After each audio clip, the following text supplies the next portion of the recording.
Bismillahirrahmanirrahim. Assalamualaikum warahmatullahi wabarakatuh. Alhamdulillah, tsumma alhamdulillah, wassalatu wassalamu ala rasulillah wa ala alihi wa sahbihi wa walah, wa la hawla wa la quwata illa billah, amma ba'd. Alhamdulillah, senang sekali bisa bertemu kembali di channel YouTube Magnet Rezeki. Saya doakan Anda semua mendapatkan keberkahan, kemuliaan, kejayaan, ketinggian dari Allah Subhanahu wa taala, sehingga Anda semakin dekat dengan cita-cita Anda, harapan Anda, hajat-hajat Anda, dan juga semakin dekat dengan Allah Subhanahu wa taala. Amin ya rabbal alamin. Seperti biasa di channel ini kita akan membahas tentang materi magnet rezeki, bagaimana menarik rezeki dahsyat dengan cara Allah. Tapi sebelum kita lanjut kepada materinya, bagi teman-teman yang belum subscribe dan baru saja menemukan channel ini, silahkan subscribe. Insya Allah Anda akan mendapatkan materi-materi yang terbaik dari channel ini. Insya Allah Anda adalah makhluk yang ajaib.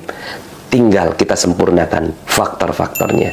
Dan insya Allah dalam video-video berikutnya kita akan lanjutkan materi ini sampai Anda menemukan potensi terbesar diri Anda dan menjadi makhluk ajaib sebagaimana yang Allah Subhanahu wa taala inginkan untuk Anda.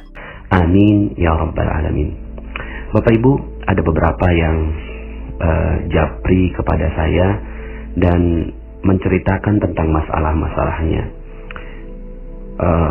Biasanya yang seperti ini saya minta untuk dengarkan kembali audio-audio saya, lalu kemudian mencoba mengulang lagi, refresh lagi. Tapi mungkin sebagian di antara Anda yang mendengarkan audio saya sampai pada akhirnya masih ada perasaan bahwa ada orang yang menzolimi, ada orang yang memberikan kemudorotan gitu kan kepada hidup kita.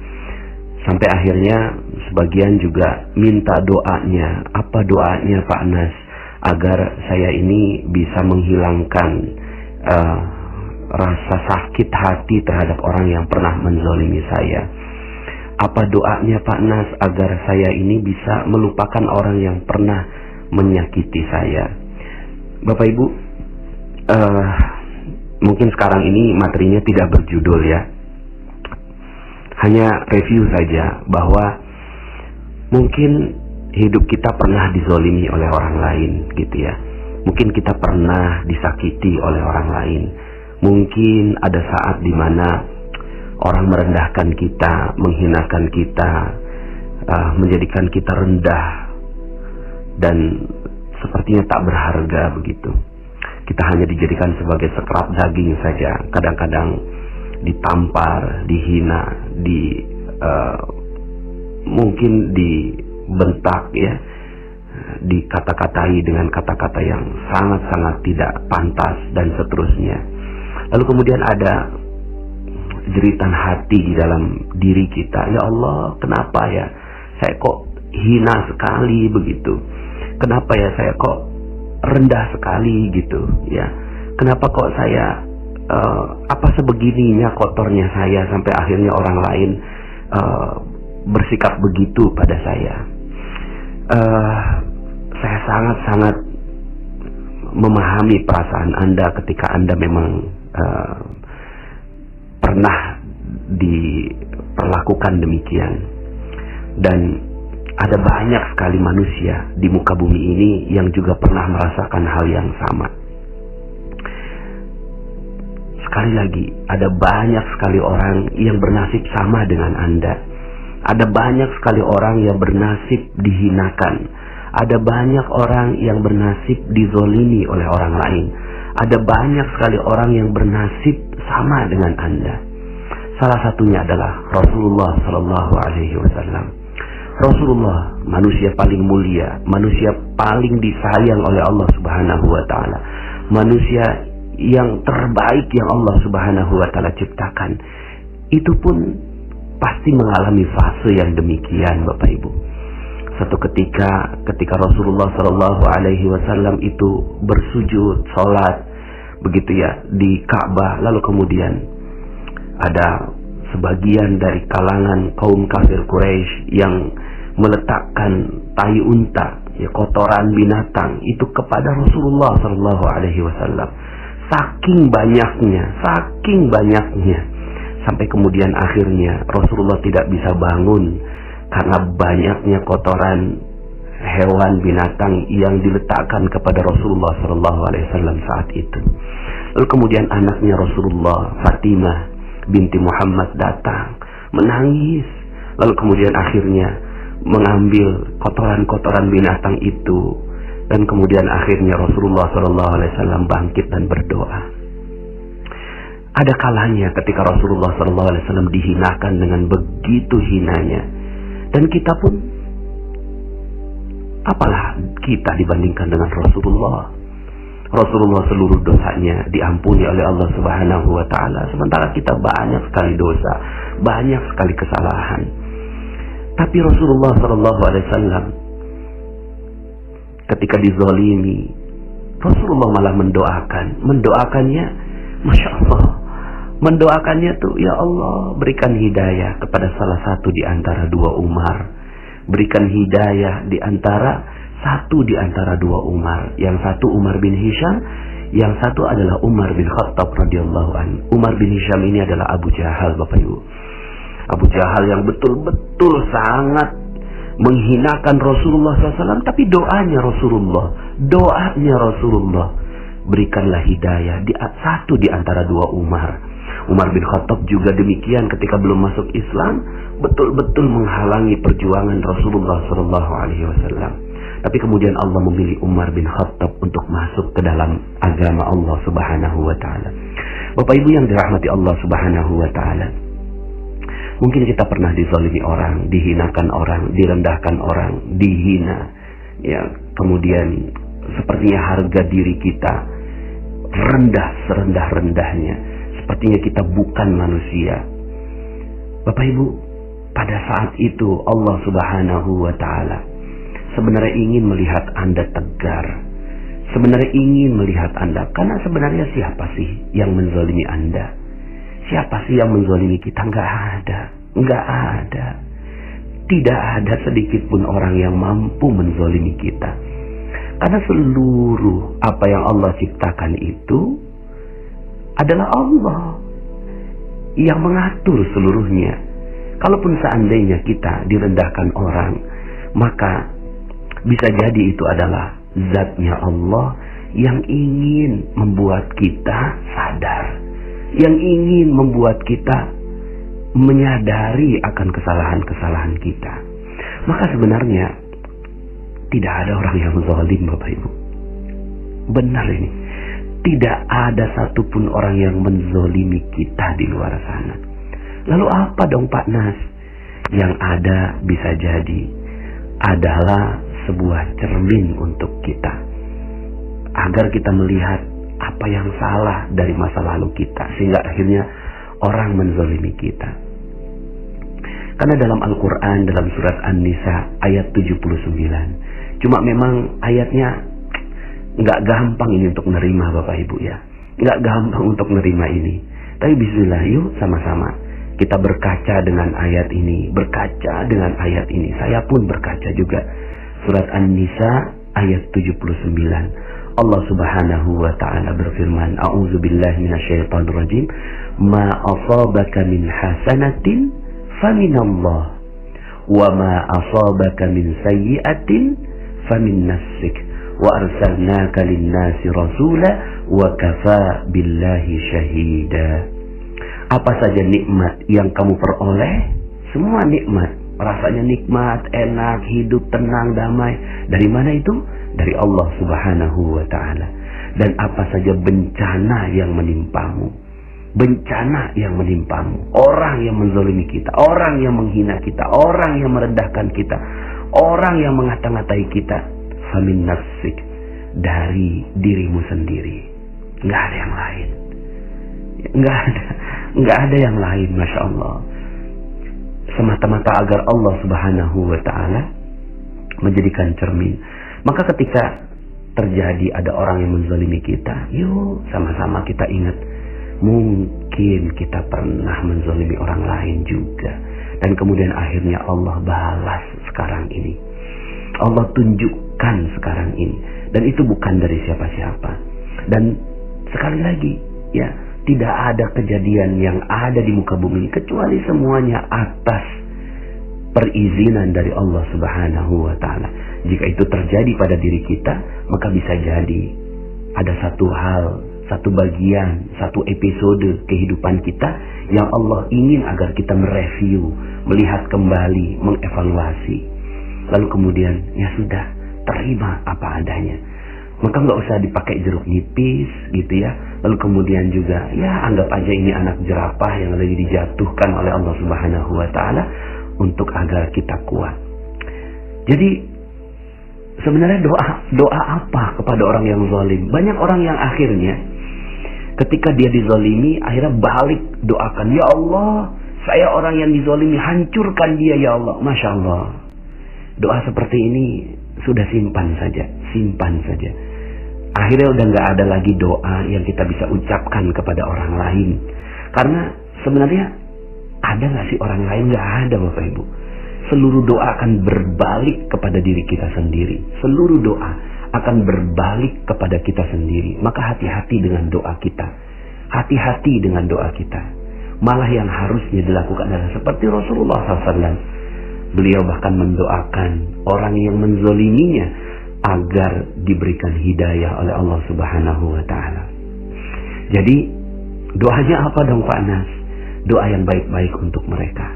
Kalaulah kita mampu untuk mendoakan, ya Allah, sungguh suami saya pernah menzolimi saya, memukul saya, melukai saya, melukai hati, badan, dan saya dijadikan seperti sekerat daging. Maka ya Allah, bisa jadi ini karena kesalahan diri saya sendiri. Mungkin karena kesalahan dosa-dosa saya yang lalu.